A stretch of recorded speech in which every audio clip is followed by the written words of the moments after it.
नमस्कार मित्रांनो, यश नेत्रालयाच्या या यूट्यूब चॅनलमध्ये मी डॉक्टर अतुल कडाणे परत एकदा आपण सर्वांचे स्वागत करीत आहे. मित्रांनो, आज माध्यमांमध्ये सगळीकडे चर्चा आहे ते एका ड्रॉपविषयी, चष्मा घालवणारा ड्रॉप.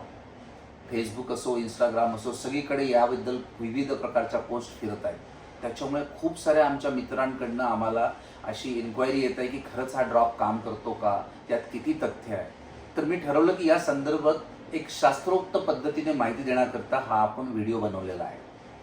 मित्रांनो, सर्वप्रथम जाणून घेऊया की डोळा काम कसा करतो. जो आपला डोळा आहे त्यामध्ये समोर बुबुळ असतं, त्याच्या मागे एक बाहुली असते जी छोटी मोठी प्रमाणात लाईटच्या नुसार होत राहते. त्याच्या मागे हा लेन्स असतो, नंतर मागे हा पडदा असतो आणि ही मागची नस असते. जेव्हा तुम्ही एखादी वस्तू बघता तेव्हा ती वस्तू समोरच्या बुबुळातून ते रेज, नंतर ती जी बाहुली छोटी मोठी होते ती असणाऱ्या लाईटनुसार कमी जास्त करून ते रेज या लेन्स थ्रू या पडद्यावर फोकस करतात आणि आपल्याला समोरचा माणूस, समोरची आकृती ही दिसून पडते. जेव्हा तुम्हाला चष्म्याचा नंबर असतो तेव्हा ते रेज जे कोपऱ्यातून आलेले रेज असतात ते एकतर समोर फोकस होतात, त्याला मायोपिया म्हणतात, किंवा मागे फोकस होतात, त्याला हायपरमेट्रोपिया म्हणतात, म्हणजे प्लस आणि मायनस नंबर असलेला. पण जे सेंटरमधून येणारे रेज असतात ते तुम्हाला प्लस नंबर असो की मायनस नंबर असो, ते सरळ सरळ येऊन मागच्या पडद्यावर पडतात. आणि नेमका ह्याच टेक्नॉलॉजीचा फायदा या ड्रॉपच्या माध्यमातून घेऊन तुम्हाला जे नजर त्या ड्रॉप टाकल्यानंतर जी चष्मा घालवला जातो, तुम्हाला दिसायला लागतं, हे जे सांगितलं गेलं आहे त्याच्या मागचं फिजिक्स हे आहे. याला पिन होल इफेक्ट म्हणतात. म्हणजे तुम्हाला हे प्रॅक्टिकली अनुभवायचं असेल तर तुम्हाला जर मायनस नंबरचा चष्मा आहे किंवा प्लस नंबरचा चष्मा आहे आणि तुमचा चष्मा तुमच्याजवळ नाही आहे, तर कुठलीही दूरची वस्तू बघताना तुम्हाला ब्लर दिसते, तुम्ही असे डोळे बारीक करा. तुम्ही पिन होल इफेक्टमध्ये डोळे बारीक केला म्हणजे ॲज गुड ॲज तुम्ही पिन होल इफेक्ट आणा, तुम्हाला ती वस्तू दिसायला लागते. तो सेम इफेक्ट हा जो ड्रॉप आहे डोळ्यात टाकल्यानंतर ही जी समोरची बाहुली आहे ती छोटी करतो. ती छोटी केल्यामुळे जे काही रेज डोळ्यामधून जाणार ते सरळ स्ट्रेट लाईनमध्ये जाणार. ते असे एक तर समोर कॉन्व्हर्ज होणार नाही किंवा ते पडद्याच्या मागे कॉन्व्हर्ज होणार नाही. आणि त्यामुळे तुम्हाला काही अंशी तुम्हाला या ड्रॉप टाकल्यामुळे जवळचं दिसायला मदत मिळू शकते. तुम्हाला वाटू शकतो की मला बिना चष्म्याचं दिसत आहे.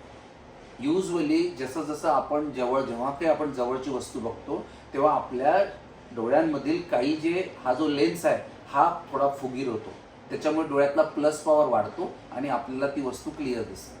तुम्ही जसं 40 क्रॉस करता तेव्हा वयानुसार जे शरीरात बदल होतात, त्यामुळे ह्या लेन्सचा फुगीरपणा पाहिजे तसा होत नाही. त्यामुळे ते जे रेज आहेत ते पडद्यावर फोकस न होता ते पडद्याच्या मागे फोकस राहतात आणि म्हणून आपल्याला 40 नंतर 40चा चष्मा वापरण्याची गरज पडते, ज्याच्या माध्यमातून आपण ते रेज पडद्यावर फोकस करतो. आता हा ड्रॉप काय करणार, ड्रॉप टाकल्यानंतर बाहुली छोटी होणार, बाहुली छोटी झाल्यामुळे ते रेज सरळ पडद्यावर फोकस होणार आणि तुम्हाला वाटेल की बाबा माझा चष्मा गेला. परंतु हे पूर्णपणे तथ्य नाही आहे, कारण हे काही अंशी प्रमाणात तुम्हाला फायदा होईल. पण या छोटूशा फायद्याकरता तुम्ही तुमच्या डोळ्यांना कितीतरी प्रकारच्या दुष्परिणामासाठी समोर आणताय, तुम्ही त्याला फेस करायला लावताय, याची तुम्हाला कल्पना नाही आहे. मी तुम्हाला त्याबद्दल अवगत करू इच्छितो. ह्या ड्रॉपमुळे म्हणजे असं नोन आहे, कारण हा जो मॉलिक्यूल आहे हा काही ब्रेक थ्रू नाही आहे, आत्ता पहिल्यांदा आला, आतापर्यंत ऑप्थॅल्मॉलॉजीमध्ये नव्हता असं नाही आहे. 50-60 वर्षापासून पायलोकार्पिन नावाचा हा ड्रग आम्ही काचबिंदूच्या पेशंटसाठी वापरतो आहे. आणि त्यामुळे या ड्रॉपमुळे होणाऱ्या दुष्परिणामांची कल्पना सगळ्यांना आहे, सगळ्या नेत्रतज्ञांना आहे. ह्या ड्रॉपमुळे तुम्हाला हेडेक होऊ शकतो. ह्या ड्रॉपमुळे बाहुली छोटी झाल्यामुळे कॉन्स्टंट ती बाहुली छोटी राहील, तर पुढे जेव्हा मोतीबिंदूचं ऑपरेशन होईल तेव्हा ती बाहुली पाहिजे तेवढ्या प्रमाणात मोठी न झाल्यामुळे तुम्हाला ऑपरेशनमध्ये कॉम्प्लिकेशन होण्याची शक्यता आहे.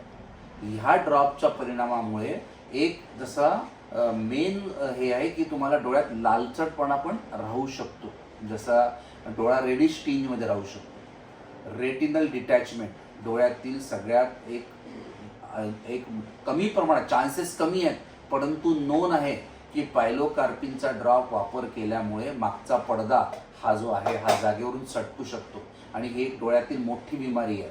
म्हणजे तुम्ही हे रेटिनल डिटॅचमेंट झाल्यानंतर त्याची सर्जरी ही फार गुंतागुंतीची असते, त्याचे रिझल्ट्स हे पेशंटला अपेक्षित असतात तसे पुष्कळदा येत नाही.